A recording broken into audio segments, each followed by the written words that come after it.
sponsored by Squarespace. Okay, this is going to be fun. We recently published this video about Blizzard's efforts to somewhat retcon the Shadowlands. Not literally just saying, no, that didn't happen, but more recontextualizing things and making it so that the worst parts were, in a way, gone. No more first ones in as hard a sense as they seemed to be back in the Shadowlands. No more vague, what is to come threat. We called it smart and a little bit light touch. Blizzard aren't sanding down the edges, they're pretty much dumping Shadowlands on its head.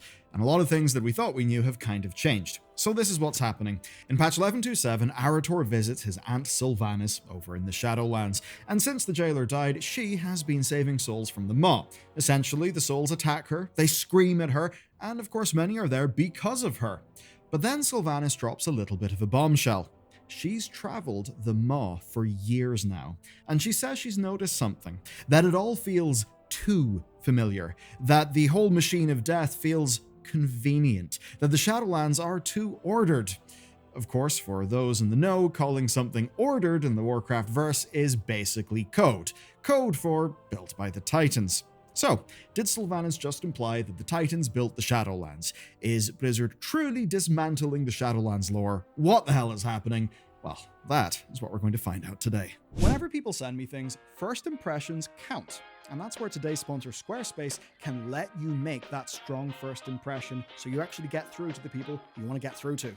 And today, they're easier, faster, and less fictitious than anyone else, and that's all because of the new way that you build a site. And I'll walk you through it. So first, Blueprint guides you through making your own template, and this really is amazing. It helps you select what pages you want, what fonts are best, what color palette to use, and by them, of course, doing the hard work of curating all of those and making it all just work, they keep you right. And that also extends to them adding new features. You can sell digital and physical products, there's courses, there's bookings for physical and digital, and there's even native video. Yes, native, not just an embed. Which basically just means it looks and feels way better and way more pro. Now, it's all designed to work together, and rather than be a bunch of cobbled together features with inconsistent design, it's actually seamless and professional so that your customers actually have a great first impression, which is what you want. And whenever they convert, well, you have seamless buying with Squarespace payments. They really are the complete package, everything that you need. And by following my link, squarespace.com/BallylerGaming, you get to build your site for free. And then when you're ready to send it live, my code BallylerGaming gets you 10% off your first purchase of a site or domain. Patch 11.2.7 is called The Warning, and it serves as pre-patch for Midnight. Who's being warned? Well, none other than Verisa Windrunner. Verisa is Sylvanas and Illyria's sister, and like everyone else, she's been hearing a radiant song from Azeroth. Her visions are grim but vague, so she travels to Khazalgar to see if being closer to the Coreway will help. So she lands at the ruins of Dalaran along with Arator. A vision then strikes her, and in this vision she sees Lorthamar and Liadrin screaming. They are being consumed by a holy fire. So yes, consumed by the light itself. And from what we're seeing over in the alpha, the light poses, well, quite a bit of a problem. Maybe not as immediate as the void problem, but certainly a problem if it goes too far. She also sees Magister Umbric destroying Grand Magister Ramath with the void. So perhaps a warning for someone shaping up to be one of Midnight's central heroes. Finally then, she sees Silvermoon attacked by the void. And then she snaps out of it. And suddenly, the Twilights attack. But a little bit different. This is a new outfit of Twilights called the Twilight's Blade. They directly worship Xal'atath. Clearly, Zal has got her eyes on Verisa. And that would make a lot of sense. She's attacking Illyria through her family. It's what Xal'atath said she would do at the end of Manaforge Omega. So, Arator and Verisa decide to bring the family back together. Illyria's our first stop, but she's on Koresh. Now, they doubt that she'll want to defend Quel'Thalas whilst hunting Xal'atath. You know, revenge really is motivating her right now, plus, the last time Illyria was on Silvermoon, she nearly, well, accidentally corrupted the Sunwell. But it's the third sister that nobody wants to see return. Though, of course, if we're going to get the family together, we do have to find Sylvanas. So here's the story of how that goes. Alright, so Arator goes to Koresh, and it's quickly clear that Illyria is not giving up her hunt. So Arator asks Venari if there's a way to get into the Maw, because he needs to find Sylvanas. Luckily, Venari had actually learned how to break in and out of the Shadowlands. This happened during her time in Zereth Mortis, where she tried to pull a fast one on all of us by faking her own death. Anyway, a portal opens in the Maw. Arator steps out into the chaos, and we see that an army of the Void has followed us through that portal. But someone is holding them off. That someone is Sylvanas, and it becomes clear that they came for Sylvanas. It seems they also intended to stay in the Maw afterwards, but of course we're able to cut them down. Now I will say the fact that the Void are fairly interested in all of this is, well, a little bit eyebrow-raising to me. You may remember the Windrunner Sisters comic where the Void very much screams at Illyria when she gets near Sylvanas. It seems the Void is naturally a bit worried about the forces of death. Anyway, once those little Voidlings are dealt with, Arator joins Sylvanas. But that doesn't stop Sylvanas pressing on with her mission. She just continues doing what she's been doing since the Jailer's End, which is traveling the Maw, finding souls who are still trapped there, and trying to help them move on. So, she finds a Tauren warrior soul and tells him that the Horde still stands. A victim of Blight screams at her. Of course, many of these souls are there because of Sylvanas' actions. She hopes a Night Elf soul will find their goddess beyond the Maw. One soul, Thomas Zelling, a Kalteran traitor turned Forsaken, was personally executed by Sylvanas during the Fourth War. He hates her so much that he straight up refuses to let her save him. But Arator can't get over something here. He tells Sylvanas he, I quote, expected the Maw to be alien, unknowable, but these structures are, and then Sylvanas fills in his sentence by saying, familiar. So she agrees with him, saying that this all feels familiar. She says that she's seen past the veil of true death, that there's more to the Shadowlands than seems. And of course, from our perspective as players, what the Shadowlands seemed like was our experience during that expansion. And she is saying that there's more going on than what we found whilst we were there.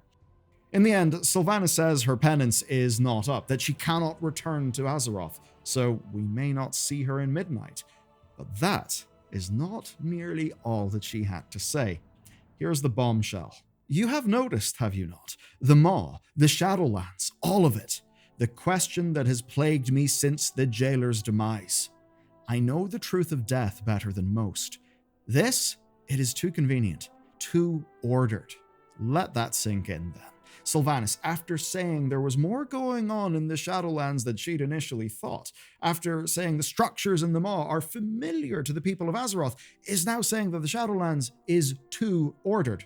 So ordered that the whole thing just seems like a convenient system.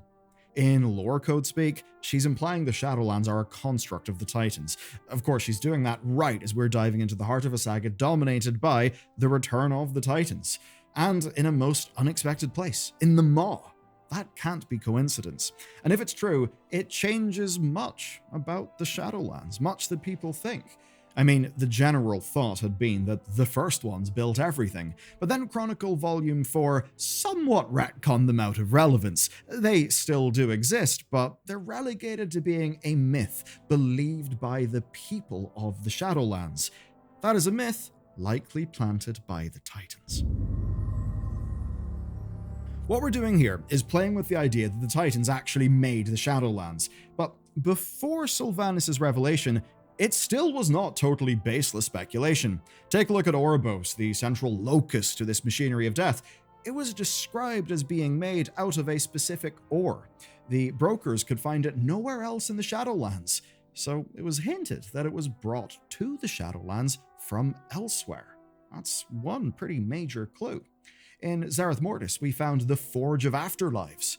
Of course, the Titans built forges in Azeroth as well. They love building a good old forge. Zereth Mortis is also the location of the Machine of Origination. That is what Zovaal was going to use to restart and dominate the fresh cosmos. Of course, the Titans' protocol for restarting Azeroth was called the Re-Origination Protocol. In Ulduar, we found a constellar servant of the Titans named Algalon the Observer. It was his job to keep tabs on everything going on in Azeroth. He would essentially re-originate the planet if the old god corruption got too much out of control. Of course, in the sepulchre of the first ones, we found Rygalon, a jailer-dominated constellar. Quite literally a servant of the Titans found in the center of Zareth Mortis' sepulchre, albeit one bent to the jailer's will.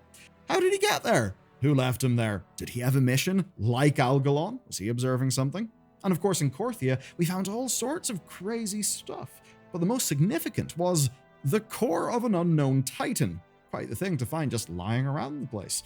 It had been taken apart and studied multiple times. But here's the main headline. The core of a Titan that we don't know the name of. One who presumably died in the Shadowlands, that was being studied by the attendants of Korthia. And if that wasn't enough, the whole place is ran by robots, automatons, from the lowest dredger to the highest eternal one. You know, much like the Titan Keepers of Azeroth. Maybe a bit less like a true god. Now, there's certainly other stuff to this. You can think of a character like Elune, who has got very, very deep ties to the Winter Queen, so there's almost certainly more stuff going on, but heavy Titan involvement does seem to be particularly likely. So it's totally possible to make this argument, but it's a little sticky. There's plenty of evidence we could use to argue against the Titan creation theory. As an example, in Odin's Edicts of the Prime Designate, he tells the Titan servants in Azeroth to keep the mortals ignorant of the first ones, who he calls the progenitors. He says to ascribe all wonders to the Titans. This would seem to kill it, right? Like, this is one of Aman'Thul's top guys saying that the first ones do in fact exist. He says to take all that the first ones did and just ascribe that to the Titans. So this is one of Aman'Thul's top guys, Aman'Thul being the leader of the Titans, saying that the first ones do in fact exist. And then there's what I mentioned a minute or two ago. Think about the Winter Queen's connection to Elune. Is she a robot like Zovaal? Does that make Elune a robot? This is kind of tricky stuff. But that's kind of the point of dismantling lore that is this big. You might have to embellish things just a little bit, change or straight up ignore some of the most fundamental stuff. And when we think about how the story of World of Warcraft changed with World Soul Saga existing, well, there is something to lend some credence to that. Remember, Chris Metzen returned to Blizzard Entertainment when Dragonflight released, and when The War Within was 8 months into production. So, say, Khazalgar also being mentioned in those Odin documents found in Ultiman makes a hell of a lot of sense. We were always going to be going to Khazalgar. The rest of the World Soul Saga, well, that only really came into existence once Metzen and presumably a bunch of other pretty important bigwigs got together and decided to do this whole saga plan. And that would mean that those Edicts of the Prime Designate, well, those were written, shall we just say, under very different creative direction. Creative direction that was going to be pushing Warcraft in a fairly different direction to the one it seems we're going in. But you may be wondering, what is all of this for? Because this doesn't just seem like a change made to make us feel a bit better about the Shadowlands. It far more seems like it is building towards something. I'm here to tell you that it is. It is building towards the Last Titan. The Last Titan is the final expansion of the World Soul Saga. It's the one that will finish all of this off, and of course, it's heavily focused on the Titans. It's when the Titans will return to Azeroth, and presumably, shenanigans will ensue. So, what are we talking about here then? Are we really saying Aman'Thul and the crew built the whole afterlife? That they just ran in there and changed things up? That they built some sort of anima-pumping prison colony for souls, you know? Harvesting up all that lovely white anima goo and using it to order all of creation for their grand plan? Is that what's going on? Because if so, it would be a fairly immense change to the lore. It would kinda look like the first ones are being fully cut out. It would look like it's a Blizzard returning the true afterlife to the mystery box. But I think the real question is, why now? Why is this important? Because we already know Blizzard is pulling focus away from the worst parts of the Shadowlands. We made a video about it before all of this stuff landed. But why talk about the Titans now? Well, I think it should be fairly obvious. After midnight, we launch into the Last Titan. That's where we discover a Titan-led conspiracy stretching back to the most distant past. That's what Metzen very much hyped up on stage at BlizzCon. And this is going on just as we're gearing up to not only meet, but also question everything that we thought about the Titans. I think that means we may find out something rather incredible. They may have been the ones that created the Shadowlands in the first place. Maybe after we've dealt with Aman'Thul, after we've finally broken Azeroth free of her titanic chains, maybe then we can point to the Shadowlands and say the whole thing was part of that same Titan conspiracy, and perhaps in a way throw it out. Because what would the Shadowlands be? Well, the Shadowlands, as we knew them, would have been a bunch of Titan stuff that they went and did. Perhaps much like how there is the natural plane of life, and then there is the Emerald Dream, the bit that kind of got ordered and was used by the Titans as a little bit of a tool. But what if I told you there's a way to thread the needle that essentially removes all hard retcons, makes everything make sense, and actually makes the story cooler? Well, yeah, there is a way. And I'm now going to explain the way. So here's the deal. The Titans are quite obviously inspired by, the various pantheons of Earth. I mean, mainly the Olympian gods. That's, Zeus and the crew. So you'll probably know them. Now, before you get Zeus and the crew, you have got a group called, funnily enough, the Titans. And the Olympian gods are basically the descendants of the Titans who overthrew them. But here's the thing. Before the Titans, you have Gaia and you have Uranus, who are essentially the actual progenitor things. So this actually all fits the World of Warcraft stuff kind of perfectly. I think that Azeroth is probably maybe more akin to a Uranus or Gaia.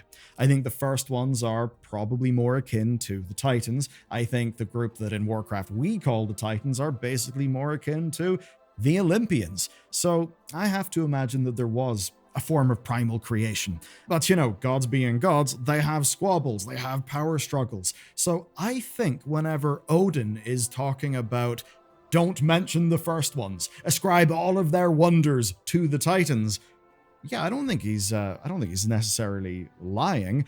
I think it's just akin to covering up how the Titans probably, killed their parents. A little bit like the Olympians, the Titans in Greek myth. And in doing something like that, you can have Azeroth as some primordial font of creation or whatever. You can have your first ones and stuff. You can have the Titans coming in and, changing up the Shadowlands and the stuff that Sylvanas is alluding to here. Essentially making a lot of the jailer stuff and perhaps some of the emotional weighting or logical weighting that we put to certain parts of the story in the Shadowlands just not be as important, and have those things go into the background and be a more reasonable part of an overall lore that is supporting a story the Blizzard are telling with the Titans through this trio of expansions that will end in the last Titan. Whew, okay, there you go. That's some thinking. Let me know what you think, and if you want to see how deep the groundwork in these changes has kind of gone and some of the foregrounding to the Shadowlands stuff, you gotta watch this video next.